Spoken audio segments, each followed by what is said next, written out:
आप सूरज निकलने से पहले अंधेरे में झंडा नहीं ला रहे हैं। पता चला अमेरिका में गए हैं, कहेंगे कि हमारे झंडा ऊपर रहेगा, तो भाई अमेरिका के लोग का देश वो अमेरिका है और वो अपना झंडा ऊपर रखे। और याद रखना चाहिए कि जो व्यक्ति दाहिने कंधे पे झंडा को रखा है वो आंदोलन में सबसे आगे रहना चाहिए। जैसे हमारे एपीजे अब्दुल कलाम का जब निधन हुआ था, हमारा झंडा झुक गया था।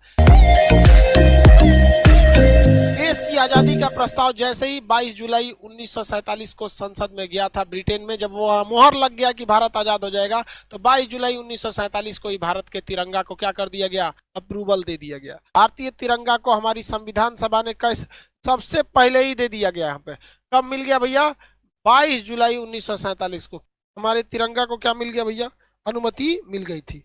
इस दिन संविधान में क्या, ब्रिटेन में क्या हुआ था भैया, तय हो गया कि भाई भारत की आजादी अब फिक्स है, तो हमारा तिरंगा हो गया। भारतीय तिरंगे का डिजाइन किसने किया, पिंगली वेंकैया ने किया। इसकी लंबाई और चौड़ाई में जो रेशियो रहता है कितना होता है, आपको पता ही होगा, 3:2। लंबाई और चौड़ाई में रेशियो कितना होता है, 3:2। इसके बीच में अशोक चक्र है, एक नेवी ब्लू का कलर का क्या है, चक्र है, जिसमें कितनी तीलियां हैं, 24 तीलियां हैं। ये 24 तीलियां किसको दर्शाती हैं, ये 24 तीलियां हमें दर्शाती हैं कि हमें राष्ट्र निर्माण के लिए 24 घंटे अथक रूप से चलते रहना है। 24 घंटे हमारी देश का विकास होना चाहिए। इसलिए 24 घंटे को विकास को दर्शाने के लिए जो एटीएम 24 घंटे खुले रहते हैं और हफ्ता में 7 दिन चलते हैं, 24/7 इसे लिखा जाता है। 24/7, 24 आवर हम अपने राष्ट्र निर्माण के लिए बढ़ते रहें। हरा रंग हरियाली, केसरिया बलिदान का, सफेद रंग शांति के लिए। हम कभी किसी देश पे लड़ाई वगैरह नहीं करते हैं। हाँ, हमको अगर कोई मारेगा तो हम कूचेंगे, ये बात तो कंफर्म है। केसरिया रंग किसे दर्शाता है, बलिदान का दर्शाता है। कुछ लोग कहते हैं केसरिया नहीं होगा, कुछ लोग कहेंगे हरा नहीं होगा। अरे हमारा देश का तिरंगा सबसे बेहतर है। हरा क्या हरियाली कोई मिटा सकता है, केसरिया के आसमान और सूरज के रंग को कोई बदला जा सकता है, नहीं। तो देखिए हमारा जो है बलिदान का, केसरिया एक्चुअली किस चीज के लिए, बलिदान के लिए है। हरा रंग किसके लिए, हरियाली के लिए। हमारा देश हरा भरा है भाई, मेरे देश की धरती। इसमें गलती कैसे कर देता है लड़का सब। हम बचपन में छोटे थे तो तिरंगा बनाना था ना, तो हमने गलती से क्या किया, केसरिया को नीचे कलर कर दिया, ग्रीन को ऊपर कलर कर दिया। अब छोटे बच्चे हम लोग थे, लोग 4-5 में पढ़ते थे, और टीचर हमको समझाएं कि देखो बाबू ऐसा गलती नहीं करना।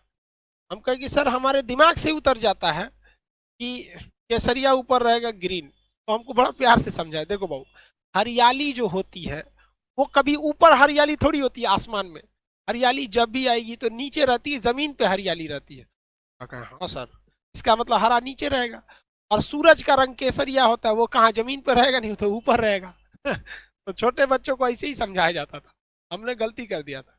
हमारा झंडा रूल के हिसाब से आप सूरज निकलने से पहले अंधेरे में झंडा नहीं लहराएंगे। सूरज निकलने से पहले अंधेरे में झंडा नहीं लहराएंगे। यानी जब भी झंडा लहराना है तो जब सूरज निकल जाए, सूर्योदय की रोशनी में, सूर्य की रोशनी में हमारी झंडा का तोलन होना चाहिए, फ्लैग होस्टिंग एकदम। और जब सूरज ढलने लगे तो हमारी झंडा का अपमान न हो, अंधेरे में हमारी झंडा को कोई देख ना सके, हमारे वीरों के बलिदान को, हमारी मिट्टी की हरियाली को जब कोई देख ना सके, तो हम लोग को झंडा क्या कर लिया जाता है, सूर्यास्त के बाद उतार लेना चाहिए। झंडा में नियम है कि जब भी कोई व्यक्ति झंडा में लेके आगे चलेगा आंदोलन वगैरह में, तो दाहिनी हाथ उसका ऊपर रहना चाहिए और बायां हाथ उसका नीचे रहना चाहिए। इस तरह से वो फ्लैग मार्च को लेकर चलेगा। यहाँ पे झंडा को इस तरह से, ये नहीं कि दाहिना हाथ कहाँ रहना चाहिए, ऊपर रहना चाहिए, राइट हैंड इस तरह से लेके वो मार्च करके चलेगा। अब जैसे मान के चलिए कि अगर सैनिक हैं, अगर हमारे देश के सैनिक हैं, तो सैनिक को परेड वगैरह लंबी दूर तक नहीं रहना। अब मान के चले किसी को आंदोलन करके लेके जाना है झंडा, तो उसे क्या करना है, अपनी गाड़ी पर झंडा सबसे ऊंचा रहना चाहिए। अगर आप किसी धार्मिक झंडे को इस झंडे के साथ लगाना चाहते हैं, या भारत में रहकर किसी अन्य देश का झंडा लगाना चाहते हैं, तो कोई भी झंडा भारत के झंडा से ऊपर नहीं हो सकता। जैसे मान के चलिए किसी को अपना केसरिया झंडा लगाना है, किसी को हरा, किसी को लाल, किसी को गुलाबी, किसी को कुछ भी, तो वो इस झंडे से नीचे रहना चाहिए। हमेशा हमारे नेशनल फ्लैग का रेस्पेक्ट बना रहना चाहिए। हमारे झंडे से ऊपर किसी का झंडा नहीं रहना चाहिए, किसी को कोई दिक्कत नहीं। देश के अंदर अब पता चला अमेरिका में गए हैं, कहेंगे कि हमारे झंडा ऊपर रहेगा, तो भाई अमेरिका के लोग का देश वो अमेरिका है और वो अपना झंडा ऊपर रखेंगे, तो ये तो बेवकूफी हो जाएगी ना भाई। आपका नियम अपने देश में लगता है। अब एक चीज और ध्यान दीजिएगा, मान के चलिए रूस के राष्ट्रपति व्लादिमीर पुतिन भारत में आए, तो व्लादिमीर पुतिन जब भारत आते हैं तो बताइए उनके सामने उनका झंडा नीचे रखेंगे, हमारा झंडा ऊपर हो जाएगा, तो भाई उनको भी तो खराब लगेगा। हर व्यक्ति को तो अपना देश प्यारा होता है। तो जब कई सारे झंडे एक साथ लगे हों तो भारत का झंडा उस झंडे के दाहिने साइड रहना चाहिए। किस कहाँ रहना चाहिए? दाहिने साइड। मान के चलिए रूस अभी हमारा मित्र है, तो हमारा अपने मित्र को तो हम भी निराश नहीं ना करेंगे। नेशनल भाई सबके लिए इक्वलिटी की बात है। तो जब कभी भी आप अपने देश में किसी दूसरे के झंडे को बराबरी रखते हैं, जैसे कोई भी देश, आप पाकिस्तान वालों की बात नहीं कर, भारत वाले, रूस वगैरह की बात, तो हमें क्या करना है? उसको राइट साइड में रखना है। अपने झंडे को कहाँ रखना है? राइट साइड में। अगर कोई आंदोलन या जैसे किसान आंदोलन चल रहा है, तो किसी को अगर उसमें तिरंगा लेके जाना है और अगर दाहिनी हाथ से उठा के ऐसे थक गया है बेचारा, कितना दूर ले जाएगा? सैनिक तो है नहीं, आम आदमी सैनिक की तो नहीं रहता है, तो उसे अपने दाहिने कंधे पे क्या करना है? झंडे को ऐसे रखना है, दाहिने कंधे पे झंडे को रख के लेके चलना है। और याद रखना चाहिए कि जो व्यक्ति दाहिने कंधे पे झंडा को रखा है वो आंदोलन में सबसे आगे रहना चाहिए। आंदोलन में क्या रहना चाहिए? सबसे आगे रहना चाहिए। और झंडा कभी भी जमीन से टच नहीं होना चाहिए, इससे हमारे झंडे की क्या हो जाएगी? बेइज्जती होगी। तो झंडा ऐसे तो उसे दाहिना हाथ रख के झंडा को हमेशा ऊपर लेके रखना है, लेकिन जब कभी भी थक जाएगा तो उसे कहाँ रखना है? अपने दाहिने कंधे पे लेके। और आंदोलन मार्च में वह सबसे आगे रहना चाहिए।